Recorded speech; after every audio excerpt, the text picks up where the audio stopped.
এই লক্ষ্য করতে পারছি যে বর্তমান সময়ে আওয়ামী লীগের বিভিন্ন প্রোগ্রামগুলোতে আওয়ামী লীগের নেতাকর্মীরা বিভিন্ন সময় একত্রিত না হওয়ার বেশ কিছু কারণ রয়েছে।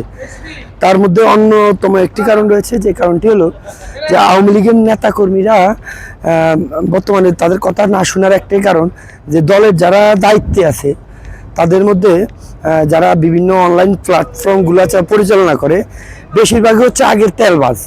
এই তেলবাজদের কারণে আওয়ামী লীগ শেষ হয়েছে। এই তেলবাজরা এখন আবার গ্রুপগুলো পরিচালনা করতেছে।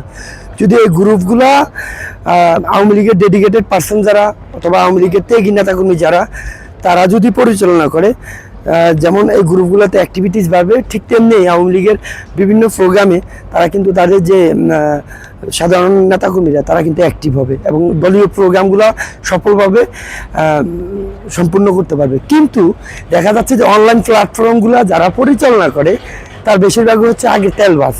এই তেলবাজদেরকে যতক্ষণ পর্যন্ত নির্মূল না করতে পারবে ততক্ষণ পর্যন্ত আওয়ামী লীগের সফল কোনো প্রোগ্রাম হবে না। এটা হলো বাস্তবতার কথা।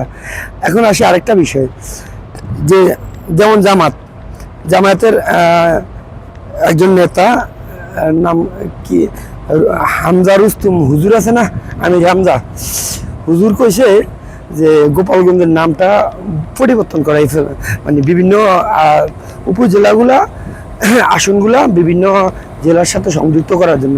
আরে হুজুর, আপনি কি মাহফিল করবেন? কারণ আপনি তো মাহফিল করেন মহিলাগণ নাবির, আপনি তো মাহফিল করেন যে দেখতে ওই নায়িকা হট, তাহলে আপনি আর বাঙালি জাতির কি উপহার দিবেন বলেন? আপনি যে পর্যন্ত আছে ওই পর্যন্তই থাকেন, আপনার চরিত্র বাঙালি জাতি যাই না গেছে হুজুর।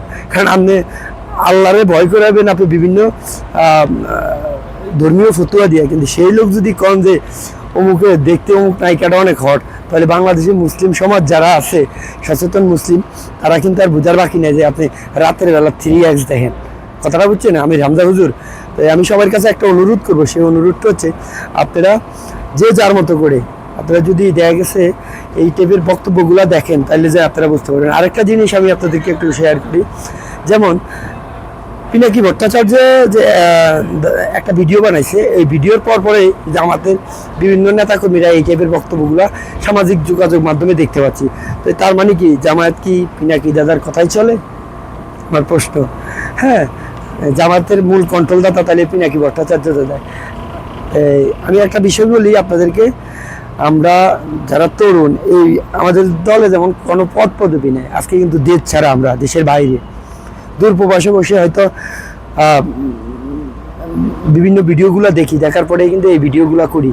তো বন্ধুরা, যদি মনে করেন যে আওয়ামী লীগের আমি একজন ছোট্ট সমর্থক হিসেবে আমার ভিডিওগুলো আপনার পছন্দ হয়ে থাকে, তাহলে অবশ্যই ভিডিওগুলো একটু শেয়ার করে দেবেন, সবাইকে দেখার সুযোগ করে দেবেন।